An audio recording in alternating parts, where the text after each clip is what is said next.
Greater Noida में बसे एक छोटे से गांव सुनपुरा में सन 2016 से संचालित है संस्थानम अभय दानम, एक ऐसी संस्था जिसमें मूक प्राणी एवं असहाय पशु पक्षियों के पालन पोषण से लेकर चिकित्सा तक की उत्तम व्यवस्था की जाती है। संस्था में उपस्थित चिकित्सक एवं अन्य सदस्य दिल्ली एनसीआर एवं अनेक क्षेत्रों से 24 घंटे असहाय पशु पक्षियों का रेस्क्यू कर जीवन दान देने का नेक कार्य कर रहे हैं। संस्था में ज्ञान दानम गुरुकुल भी चलाया जा रहा है, जहां छोटे बच्चों को लौकिक शिक्षा के साथ जैन धर्म एवं जीवन उपयोगी संस्कार भी दिए जा रहे हैं। शिक्षा ही नहीं बल्कि बच्चों के रहने एवं खाने की भी निःशुल्क व्यवस्था की जाती है। इनके साथ ही संस्थान में औषधानम आयुर्वेदिक एवं प्राकृतिक चिकित्सा केंद्र में चिकित्सकों के परामर्श से लोगों का उपचार निःशुल्क किया जाता है। संस्था में हथकरघा एवं हस्तशिल्प प्रशिक्षण केंद्र भी संचालित है, जिसमें युवाओं को विभिन्न कलाओं का निःशुल्क प्रशिक्षण प्रदान किया जा रहा है। सन 2017 में इस परिसर में श्री दिगंबर जैन मंदिर की स्थापना भी की गई, जहां अरिहंतगिरी तमिलनाडु से लाई गई मूलनायक भगवान शांतिनाथ की मनोहारी प्रतिमा लगभग 500 वर्ष प्राचीन है। प्रतिमा इतनी निराली है कि हर कोई इन पर मोहित हो जाता है। मंदिर जी में प्रतिदिन प्रभु का अभिषेक, शांति धारा एवं पूजन होता है। वर्तमान में पशुजन्य दुग्ध पदार्थ क्रूरता मुक्त न होने के कारण यहाँ अभिषेक हेतु वनस्पति जन्य विकल्पों जैसे कि नारियल जल, पुष्प एवं फलों के रसों का प्रयोग किया जाता है। क्षेत्र पर हस्तलिखित पांडुलिपि संग्रहालय, जैन वीगन ऑर्गेनिक भोजनालय, गुरुकुल निर्माण का कार्य निरंतर चल रहा है। यदि आप भी ऐसे मनमोहक स्थान संस्थानम अभयदानम के किसी भी कार्य एवं क्षेत्र में सहयोग देना चाहते हैं तो संपर्क करें 9868356946 9329322040। आचार्य श्री उमा स्वामी विरचित तत्वार्थ सूत्र पाठशाला। मंगल आशीर्वाद परम पूज्य आचार्य श्री 108 श्रुत सागर जी महाराज, परम पूज्य आचार्य श्री 108 प्रमुख सागर जी महाराज। प्रेरणा स्रोत परम पूज्य मुनि श्री 108 प्रणम्य सागर जी महाराज एवं परम पूज्य पाठशाला प्रणेता मुनि श्री 108 हनुमान सागर जी महाराज। नमन करता स्वर्गीय श्री उमाशंकर जैन गाजियाबाद वाले।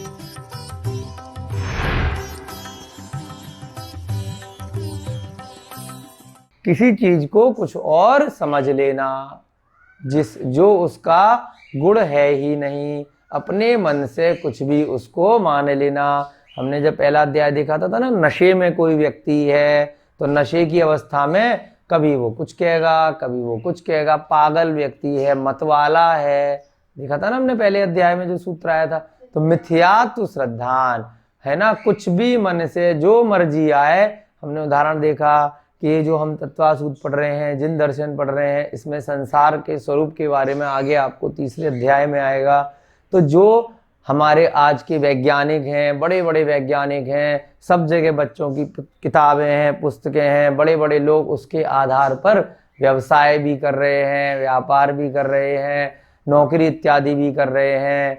पूरे के पूरा इतने ब्रह्मांड के बारे में कहानियाँ चल रही हैं कि कौन सी चीज़ कहाँ घूम रही हैं। हमने मंगल पे ये यान भेज दिए, हमने चंद्रमा पर भेज दिए, हमने यहाँ ये इतना बड़ा रॉकेट बना लिया। ये सब क्या चल रहा है? ये सब मिथ्यात्व चल रहा है। अपने मन से कुछ भी मान लेना और ऐसी कथा, ऐसी कहानी प्रस्तुत करना, ऐसी बड़ी बड़ी बातें तरीके से लगाना कि दूसरा आदमी भी उसको मान ले।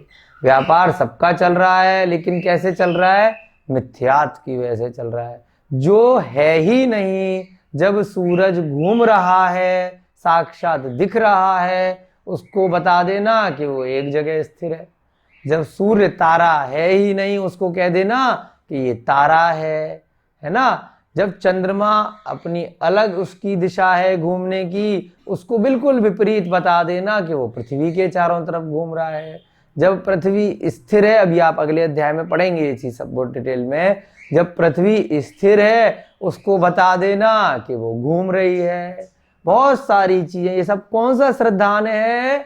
मिथ्यात्व है, जिसकी वजह से वो लोग कभी भी संसार से निकलने नहीं वाले, है ना। जो मन में आया मत वाले व्यक्ति की तरह, उसकी तरह बता देना। जरूरी नहीं है कि नशा करके ही व्यक्ति मिथ्यात्व में जाए, वो एक उदाहरण था कि नशे में जैसा व्यक्ति व्यवहार करता है, उल्टा विपरीत श्रद्धान करता है, जिसकी वजह से वो इस संसार में पड़ा रहता है, जो सम्यक दर्शन नहीं होने दे रहा। ये मिथ्यात्व श्रद्धान भी क्या है, सम्यक दर्शन नहीं होने दे रहा, दर्शन मोहनीय है। इसकी वजह से आपके कर्मों का बंधन होता है, क्योंकि कर्म तभी तो छूटेंगे जब सच्चा सही श्रद्धान होगा, जब आपका आत्मा और शरीर में मिलन रहेगा कि ये दोनों एकम एक हैं, एक ही हैं। ये भी क्या है, विपरीत श्रद्धान है। जब तक आप भेद विज्ञान नहीं समझेंगे तो सम्यक श्रद्धान नहीं हो पाएगा। सम्यक मिथ्यात्, इन दोनों का मिक्सचर, यानी कि कभी सम्यक तो हो गया थोड़ी देर के लिए, कभी मिथ्यात् हो गया। अभी सम्यक दर्शन नहीं हुआ है, कभी डाउटफुल स्थिति आ गई, ये भी हो सकती है, ये भी हो सकती है। फिर कभी थोड़ी देर के लिए क्या मान ली, बिल्कुल विपरीत मान ली। सही तो माना ही नहीं पूरी तरह से, है ना। मान लीजिए ये बोर्ड है, इसको कभी बोर्ड समझ लिया, कभी आपने इसको दीवार समझ लिया, और कभी बिल्कुल कंफर्म दीवारी समझ लिया। तो जबकि बोर्ड है तो दीवार समझा तो क्या हो गया, विपरीत श्रद्धान हो गया। और डाउटफुल स्थिति में कि बोर्ड भी हो सकता है और दीवार भी हो सकता है, तो क्या हो गया, मजबूत श्रद्धान नहीं है, मिश्र हो गया। तो ऐसे ही कोई भी उदाहरण आप ले सकते हैं। कभी आत्मा और शरीर को अलग अलग समझ लिया, कभी एकम एक समझ लिया, कंफर्म नहीं आए कि ये दोनों अलग हैं। तो वो उसकी वजह से क्या होगा, मोहनीय कर्म का आपका बंधन रहेगा, तो दर्शन मोहन आपको नहीं हो पाएगा। फिर हमने देखा था चारित्र मोहनीय, जो चारित्र का घात कराए, चारित्र न होने दे। इसके दो भेद थे, अकषाय वेदनीय और कषाय वेदनीय, है ना। अकषाय वेदनीय को नो कषाय बोलते हैं, यानी कषाय तो होती है बहुत खतरनाक, जिसके भेद क्या थे, क्रोध मान माया लोभ के साथ में, है ना। मोह का मतलब आपने अगर किसी पे गुस्सा किया, क्रोध किया, तो उससे किस पे क्रोध करोगे आप, जिसको आप जानते नहीं पहचानते नहीं। ऐसी सड़क पे कोई जा रहा है, ऐसे ही आपने किसी को दूर से पक्षियों को देखा, जानवरों को देखा, उससे ऐसे ही क्रोध आएगा क्या। क्रोध किस पर आएगा, जिससे आपका मोह होगा, जिसको आप जानते होगे, उसने आपके साथ कुछ गलत काम किया होगा, किसी चीज में आपके मन मुताबिक काम नहीं किया होगा, तो उस पर क्रोध आएगा। तो इसका मतलब वो मोहनीय कर्म में आपको सही सही चारित्र नहीं होने दे रहा है, वो मोह, है ना। तो इसमें चार भेद थे, अनंतानुबंधी, अप्रत्याख्यान, प्रत्याख्यान और संजुलन। अनंतानुबंधी बहुत खतरनाक होता है, जो अनंत संसार के साथ में अनुबंध करा देता है, एग्रीमेंट करा देता है। एक बार तीव्र क्रोध किया, तीव्र मान की, तीव्र मायाचारी करी और लोभ किया, तो अब पता नहीं कितने भवों तक आपको अब संसार में अनुबंध हो गया उसकी वजह से, जिसको आपने क्रोध करके मान लीजिए मार दिया, जान से मार दिया या थोड़ा बहुत मार दिया, तो अब वो बदला ले सकता है।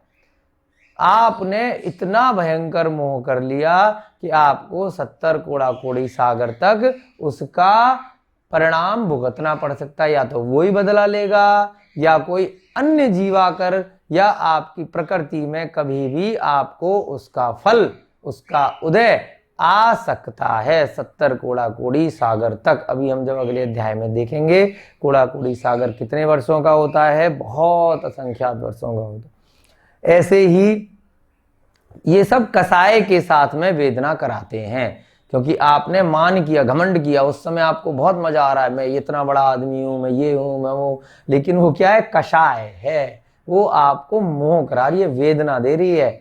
मायाचारी, आपको उस समय किसी का छल कपट करने में बहुत आनंद आ रहा है, परंतु क्या है, बाद में आपको उसका फल भुगतना पड़ेगा। कषाय है, लालच है, जरूरत से ज्यादा, ये भी मेरा हो जाए, वो भी हो जाए, मैं यहाँ सब कुछ मेरा मेरा मेरा, पैसे के चक्कर में, तो क्या हो जाएगा, कषाय है। अनंतानुबंधी, आपको अनंत संसार के साथ अनुबंध करा रही है, कषाय के साथ वेदना। ऐसे ही अप्रत्याख्यान हमने देखा था कि भाई जिसके उदय से देश व्रत नहीं ले पाते, अब आपका अनंत अनुबंध तो नहीं हुआ, उससे धीरे धीरे आप अब मंदता की ओर जा रहे हैं। कल हमने देखा था इनमें क्रोध मान माया लोभ चारों में धीरे धीरे कम हो रहा है, लेकिन पूरी तरह से समाप्त नहीं हो रहा। यहां पर क्या है, आप ये किसमें है, ये मिथ्यात्व के साथ में है। मिथ्यात्व की वजह से अनंतानुबंधी अनुबंध हो रहा है। मिथ्यात्व से निकल गए, आपको पता चल गया कि मोक्ष मार्ग क्या है, लेकिन अब सम्यक दर्शन हो गया, परंतु क्या है कि आप चारित्र धारण नहीं कर पा रहे। चारित्र के भेद देख रहे हैं ना, पता सब है, जानकारी सब हो गई, लेकिन अभी ज्ञान की तरफ नहीं पहुंचे, यानी कि आप नियम नहीं ले पाए कोई भी। तो किस वजह से, अप्रत्याख्यान क्रोध मान माया लोभ की वजह से आप एक देश व्रत यानी कि आप कुछ भी त्याग अंश मात्र को नहीं कर पा रहे। आप मधुमास मदिरा का भी त्याग नहीं कर पा रहे। आप कुछ भी जो अभक्ष पदार्थ हैं आप नियम नहीं ले पा रहे। आप आगे की श्रेणी में मोक्ष मार्ग पर नहीं बढ़ने की इच्छा हो रही, जानकारी होने के बाद भी। ठीक है, इसमें सम्यक दर्शन है, और लेकिन आप प्रथमा इत्यादि के व्रत नहीं ले पा रहे हैं। तो उसमें भी क्या है, क्रोध मान माया लोभ चार भेद हो सकते हैं, तो उसे क्या बोलते हैं, अप्रत्याख्यान। उसके बाद आप एक सीढ़ी और बढ़ गए, आपने देश व्रत ले लिए, परंतु आप क्या हो रहे हैं, और आगे बढ़ने की इच्छा नहीं हो रही कि जैसा है इतने में ही ठीक है। क्षमता होने के बाद में भी आप सकल दिगंबरत निर्ग्रंथ अवस्था को प्राप्त नहीं कर पा रहे। तो किसकी वजह से आप नहीं कर पा रहे हैं, प्रत्याख्यान क्रोध मान माया लोभ की वजह से, क्योंकि आपको अभी उसमें आनंद आ रहा है, लोभ है। जिस अवस्था में आप यहाँ पर हैं अभी भी लोभ बचा हुआ है, मान बचा हुआ है ग्रस्त अवस्था में, है ना, मायाचारी थोड़ी बहुत बची हुई है ना, और क्रोध भी बचा हुआ है। तो इस वजह से आप मुनि अवस्था को धारण नहीं कर पा रहे, सकल चारित्र को आप धारण नहीं कर पा रहे हैं।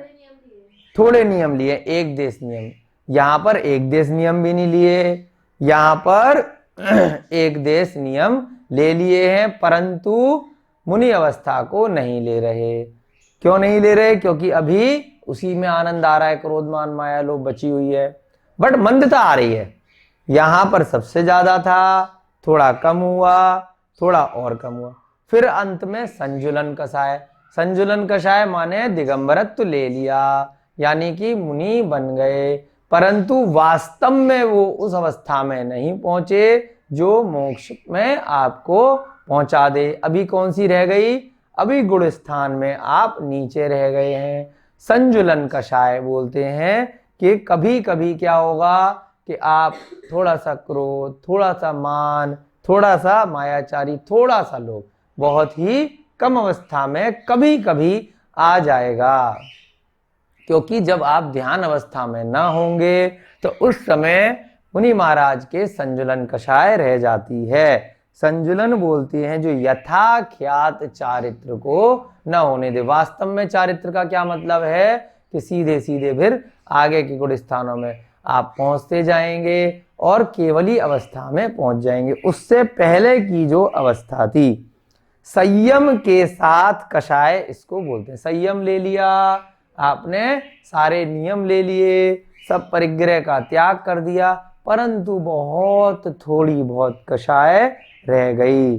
तो कषाय ज्वलित रहने के कारण संजुलन शब्द का उपयोग किया गया है। इसको बहुत डिटेल में लिखवा इसलिए नहीं रहे हैं क्योंकि मोहिनी कर्म का जब चैप्टर आएगा तब अच्छे से दोबारा रिपीट करेंगे, तब हम आपको याद दिलाएंगे कि द्वितीय अध्याय में तीसरे सूत्र में हमने ये पढ़ा था, और तब तक आपको इसको याद रखना है, नोट्स में बना के रखना है। इसके बारे में डिटेल में आपको 8वें अध्याय में लिखवाया जाएगा। संजुलन यानी ज्वलित रहती है, कषाय थोड़ी बहुत, संयम के साथ। तो संयम से क्या ले लिया, सम ले लिया, ज्वलित से क्या ले लिया, ज्वलन ले लिया। संयम के साथ थोड़ी सी अग्नि प्रज्वलित रहती है, ज्वलन रहती है, तो क्या बोल देते हैं उसको, संजुलन कषाय। इनमें धीरे धीरे मंदता आती रहती है। उसके बाद बोला नो कषाय। नो का मतलब जहां पर कषाय नहीं है बहुत ज्यादा, परंतु फिर भी क्या है, मोह है, खतरनाक ये भी है। अकषाय वेदनी है, बिना कषाय के।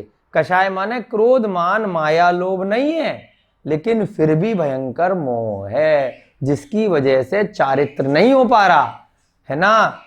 हास्य, बिना बात के बहुत ज्यादा हंसे जा रहे हैं आजकल, बहुत सारा सोशल मीडिया पर, और आजकल बड़े बड़े हमने सुना प्रोग्राम होते हैं, लोग बैठ जाते हैं, एक किसी को हंसाने के लिए बुला लिया जाता है ना, कि भैया बोलो, किसी का भी मजाक उड़ाओ, चाहे किसी का भी धर्म का मजाक उड़ाओ, है ना, अभिनेता का मजाक उड़ाओ, नेता का मजाक उड़ाओ, किसी का भी आप हंसी मजाक उड़ाओ और ही करके खुद भी हंसते रहो और औरों को भी हंसाते रहो। कितना, अब हास्य जब व्यक्ति करेगा तो उसके साथ में असत्य वाचन होना ही होना है।